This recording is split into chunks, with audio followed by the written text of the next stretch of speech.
A wolf will walk through deep snow for miles to find a missing pack member. It will risk injury defending another wolf's pups. It will share food it desperately needs. And sometimes, after losing a companion, it will return to the same place again and again, as if searching for someone who isn't coming back. To humans, these moments look familiar, almost uncomfortably familiar, because they resemble something we call loyalty. But that raises a difficult question. Are wolves actually loyal? Or are we simply projecting a human emotion onto an animal that follows instinct? At first glance, the answer seems obvious. Wolves live in packs. They hunt together, travel together, raise young together. Survival depends on cooperation. Naturally, they stay close. Case closed. Except the deeper researchers looked, the stranger the story became. Because wolves don't merely cooperate. Many social animals cooperate.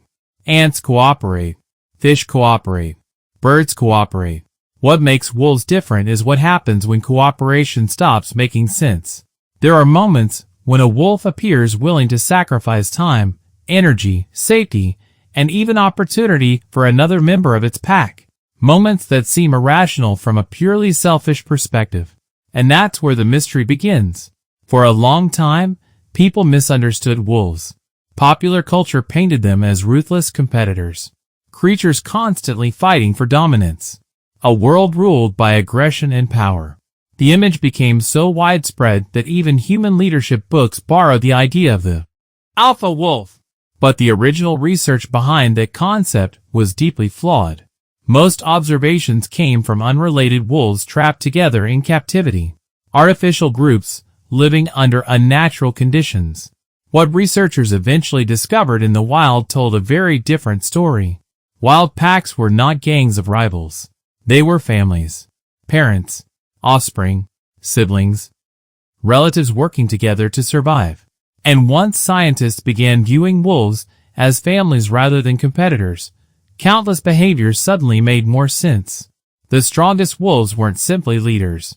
They were often caretakers, providers, protectors.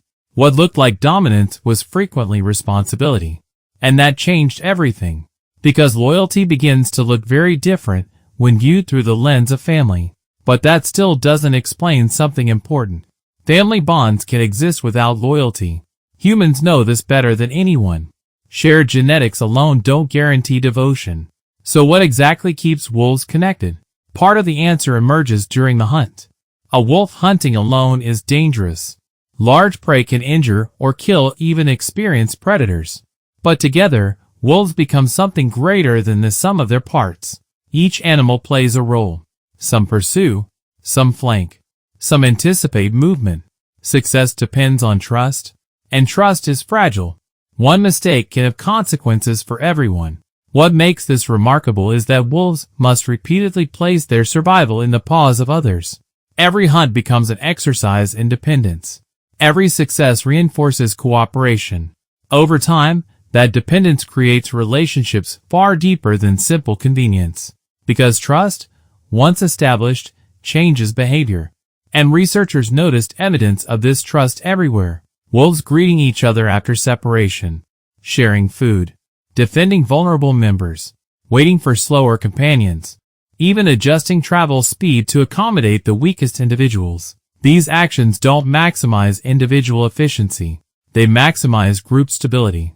And that's where the science becomes fascinating. From an evolutionary perspective, loyalty may not be a mysterious emotion at all. It may be one of nature's most powerful survival strategies. Groups that remained united survived. Groups that fractured struggled. Natural selection favored individuals capable of maintaining strong social bonds. Not because loyalty is noble, but because loyalty works. Yet something still feels incomplete about that explanation. After all, survival strategies don't fully capture what observers sometimes witness in the wild. Consider wolves caring for injured pack members, bringing food, remaining nearby, providing protection long after immediate benefits become unclear. These behaviors create an uncomfortable question. Where does instinct end and something resembling attachment begin? Scientists remain cautious. Animals cannot explain their thoughts. No wolf can tell us how it feels. No wolf can describe its motivations. Everything must be inferred through behavior. But behavior tells stories. And some stories are difficult to ignore, especially when similar patterns appear across different environments, different packs, and different generations. Again and again, wolves demonstrate extraordinary commitment to social relationships. Not perfectly, not universally, but consistently enough to demand attention. And perhaps the most revealing moments occur during loss. When a pack member disappears, routines often change. Search behavior may increase. Vocalizations may become more frequent. Movement patterns can shift. The pack appears altered. Something important is missing. What the wolves cannot understand is death in the human sense. They have no funerals, no philosophy, no concept of mortality. Yet they clearly recognize absence. And absence matters. That's where the story becomes larger than wolves. Because loyalty itself may not begin with morality. It may begin with connection. Long before humans wrote stories about honor and sacrifice, nature was already rewarding animals that stayed together, animals that protected one another, animals that maintained bonds strong enough to withstand hardship. In many ways, loyalty may be less about virtue and more about belonging, a solution to one of evolution's oldest problems. How do fragile individuals survive in a dangerous world? Together. For wolves, isolation is often the greater threat. A lone wolf can survive, but survival becomes harder. The pack offers protection, knowledge, support, opportunity, a shared future. And perhaps that's why loyalty appears so powerful in wolves. Not because they understand it as humans do, but because their lives are built around relationships that matter. Relationships reinforced every day through cooperation, trust, and mutual dependence. The result is behavior that feels astonishingly familiar, not identical to human loyalty, but close enough to make us pause, close enough to recognize pieces of ourselves. Because humans are pack animals too, not in the literal sense, but psychologically. Our lives are shaped by families, friendships, communities, and shared identities. We survive through connection. We suffer through isolation. And like wolves, we often discover that our greatest strengths emerge not as individuals, but as members of something larger. Perhaps that's why wolves continue to fascinate us. When we watch them protect one another, wait for one another, search for one another, we aren't just observing animals. We're seeing an ancient reflection, a glimpse of a force older than civilization itself.